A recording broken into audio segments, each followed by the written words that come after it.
প্রিয় দর্শক, আসসালামু আলাইকুম। হাসিনা আর যাই করুক, দেশের জন্য অনেক কাজ করেছে বলা পাবলিক গুলার জন্য একটা তথ্য জানিয়ে দিই, একটু ভালো করে শুনবেন। বাংলাদেশের বর্তমান ঋণ কত জানেন? 99.3 বিলিয়ন মার্কিন ডলার। আই রিপিট, 99.3 বিলিয়ন মার্কিন ডলার।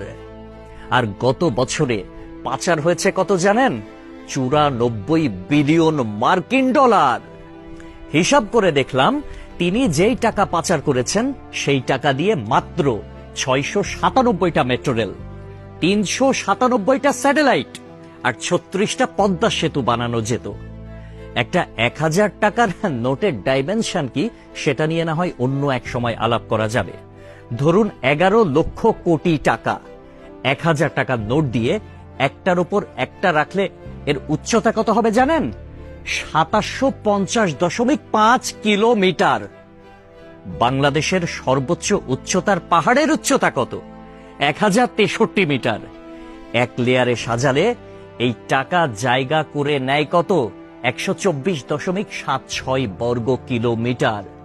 আর ঢাকার সাইজ মাত্র 306 বর্গ কিলোমিটার, চট্টগ্রাম 155 বর্গ কিলোমিটার।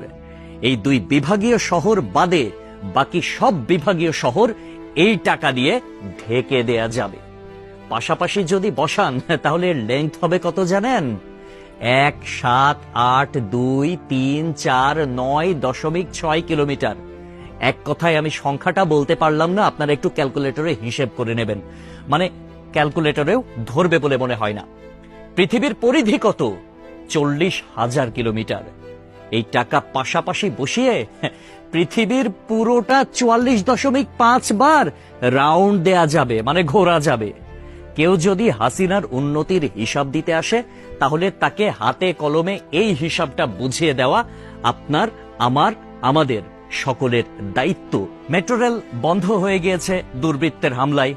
এটা ঠিক করতে 1 বছর সময় লেগে যেতে পারে, ন্যূনতম, মানে কমপক্ষে 1 বছর সময় লাগবে এটা বলা হয়েছিল। এটা ঠিক করতে বাজেট ধরা হয়েছিল 300 কোটি টাকা। অথচ 2টা স্টেশন বাদ দিয়ে খুব সহজেই মেট্রো রেল চালু করা যেত, কিন্তু সেটা করেন নাই তার সঙ্গপাঙ্গরা। কারণ খেতে হবে, বেগম পাড়ায় টাকা পাঠাতে হবে, বেগম পাড়ায় বেগমরা গিয়ে ফুলে ফেপে উঠবে, তারা আরামসে দাস দাসী নিয়ে দিন কাটাবে। এইটার জন্য এত টাকা বরাদ্দ করা হয়েছিল। কিন্তু শেখ হাসিনা পালিয়ে যাওয়ার পরে এখন আমরা জানতে পারছি মেট্রো রেল চালু হতে আর মাত্র কয়েকটা দিন বাকি। তাহলে বোঝেন ব্যাপারখানা। আমাদের শিরা উপশিরা থেকে শুরু করে রন্ধ্রে রন্ধ্রে প্রত্যেকটা জায়গায় এইরকম চুরচামারির অভ্যাস। মানে দেশে উন্নয়ন হবে, উন্নয়নের আগে কে কয় টাকা ভাগ করে খাবে, এইটাই হচ্ছে তাদের টেন্ডেন্সি, এইটাই হচ্ছে তাদের মানসিকতা। পদ্মা সেতু হয়েছে কত টাকায় আপনারা সবাই ভালো করে জানেন। মেট্রো রেল হয়েছে কত টাকায় আপনারা সবাই জানেন। এলিভেটেড এক্সপ্রেস ওয়ের হিসাবটাও একটু গুগল করলে জানতে পারবেন। অথচ অন্যান্য দেশে এটার অর্ধেকও খরচ হয় না। তাহলে বাকি টাকা কই যায়? এক কথায় উত্তর, বেগম পাড়ায়। তবে একটা বিষয় ভালো লেগেছে, শেখ হাসিনা পলায়ন করেছে, কিছু নেতাকর্মী তারা বাংলাদেশে আটকা পড়েছে, তাদের বেগমরা কিন্তু ঠিকই বেগম পাড়ায় এখন আছে, আর তারা এই আমাদের অজ পাড়া গায়েই রয়ে গেছে। একটা কথা সব সময় মনে রাখবেন, পাপ বাপকেও ছাড়ে না। প্রকৃতি ছাড় দেয় কিন্তু ছেড়ে দেয় না। সবকিছুর হিসাব পয় পয় করে দিতে হবে একদিন। সবাই ভালো থাকবেন। আসসালামু আলাইকুম।